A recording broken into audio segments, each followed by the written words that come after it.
Well, first of all, Dave, nice to catch up in a week or so since we last spoke to you. You're getting ready to welcome your players back. Can you just explain what the procedure is now, where you are?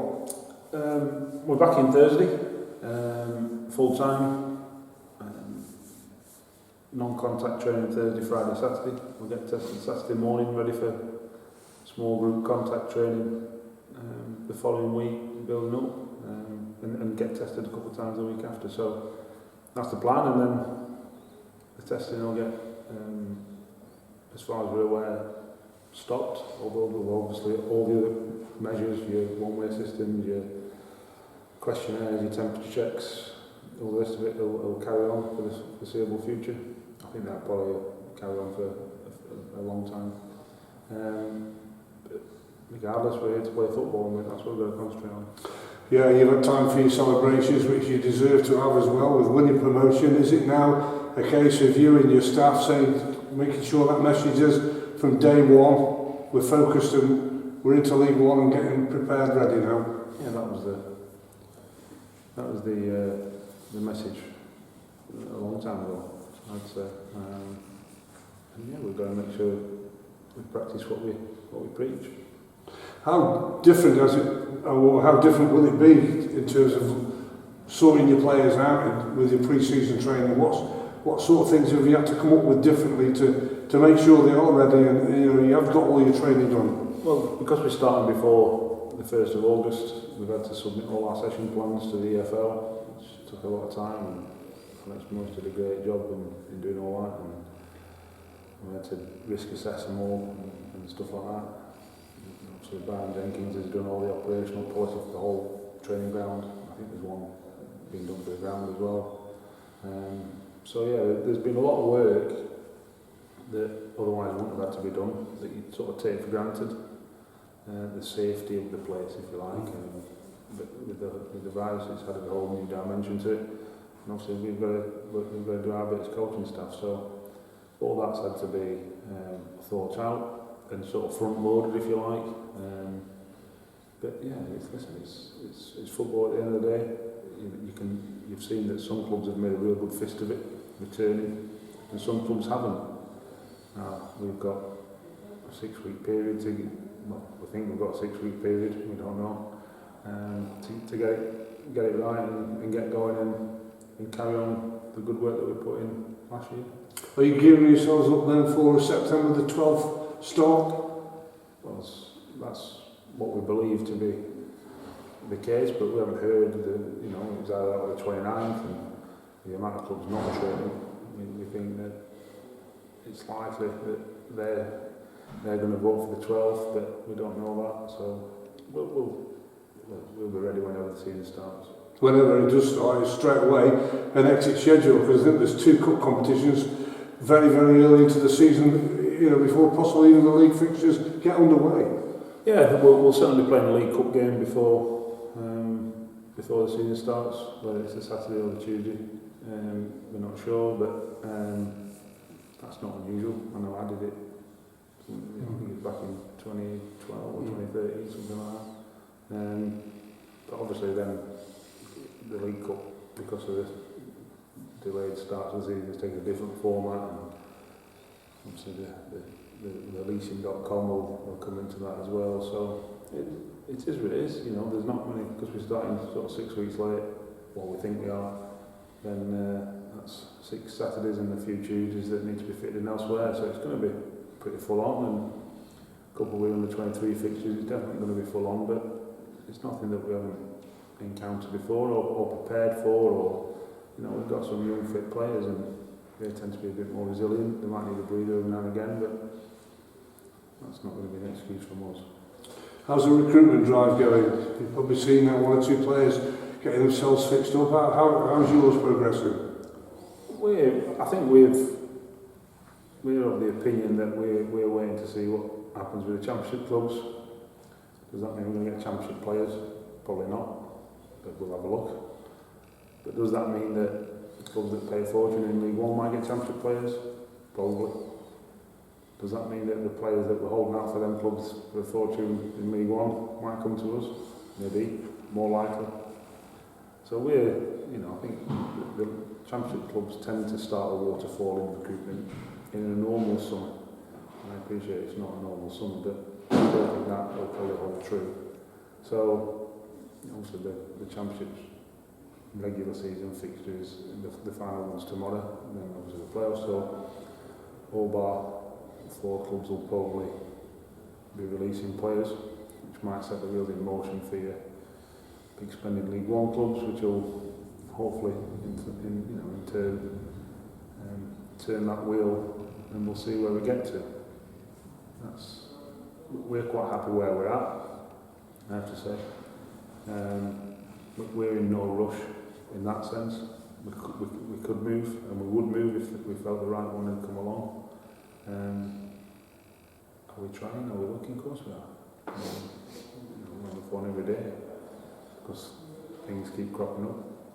But at the minute, we're quite happy where we're at, and we'll see what happens over the next 2 weeks, really. Yeah, well, you're still waiting for those Championship players to come to the fore or whatever might be happening. You've looked at your lists and seen what there is available. Do you feel as though it's a good market for you to, sort of get your squad back up to what you had last year with your players that you've lost?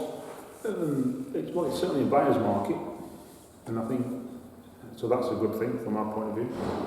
But then that doesn't distinguish us from the rest, because if it's a buyer's market for us, you can rest assured it's a buyer's market for Shrewsbury and Plymouth and Sunderland. It doesn't really matter. What I would say is with the financial fair play rules and the profit and sustainability and the SCMP rules, all that, the regulations that are coming in, and albeit this is a transition season, everyone's going to come closer to us. Everyone's going to move back towards us. So budgets of 28 million quid is a thing of the past in League One, or you're going to have to pay a hefty fine. So we feel we're in a good position, not so much because of that, I have to say, more because of the structure of the board, and the fantastic people that are on the board, and how our sort of structure's set up. We're not relying on one man.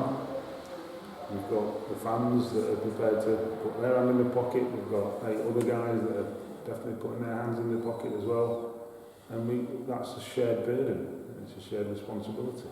And that's standing as good a stead as that can possibly be at this current, sort of really troubling times for most.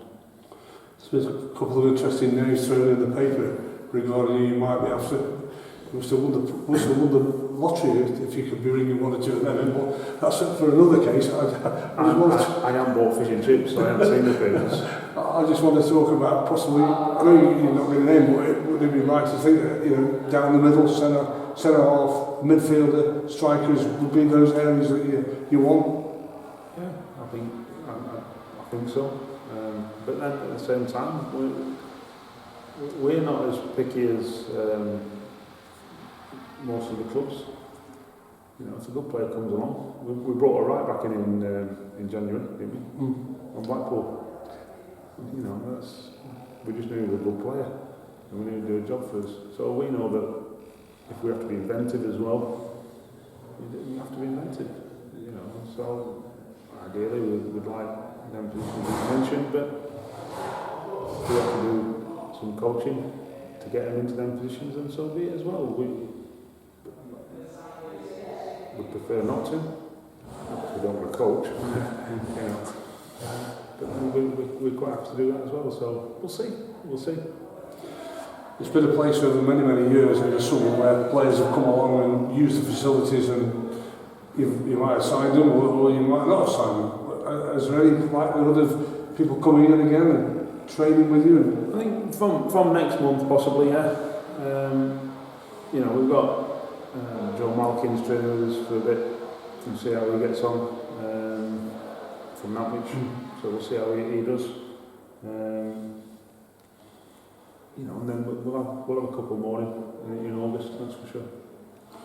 He's been a player that's been talked about quite a bit, hasn't he? He's done quite well, at the Davos, and he's probably eager for a chance. This is something that he's got a chance to prove when he comes then. Yeah. The ball's firmly in his court.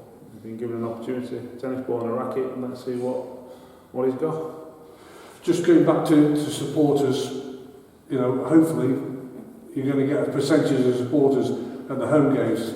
That's a good thing, isn't it? That's what you want. We've all been watching the football. Yeah. We love it, but those fans certainly make that big difference. They do. They do. You know, the atmosphere that it creates. I think, you know, if you watched the Premier League games yesterday, even the cannon noise were getting bored, I have to say. Dreadful. But, and you want an atmosphere. You want an atmosphere, you know. So any crowds would be welcome. Obviously, what's our attendance? 11,000 max, is it? Something like that. 10, 11,000. If we get 40%, 50% in, you know, I'm sure we can do it. You know, 4 sides of the ground, no away fans for a bit. They'll have to stream it, fine. And we'll have a good atmosphere, and then obviously wherever we go, it'll be a similar kind of thing, and that's what we're all hoping for. I think everyone in football hopes for that. And the way it's going at the minute with the virus, then that's hopeful. Mm-hmm. You know, I don't think it's too much of a push to see that happening. I'm only guessing, I don't know anything, I'm certainly not in government, obviously, they make the decisions. My worry would be that it'd last all season. You know, that'd be my worry. I think, well, if Dominic Cummings can go and see his mum or his mother-in-law, wherever it was, and have a day out right in the middle of it, I'm pretty certain we can get 5,000 people in the stadium at staggered times. A bit like when you board a plane and it's goes A to G or whatever it is, and you know, and the T-bars don't open, all that kind of stuff.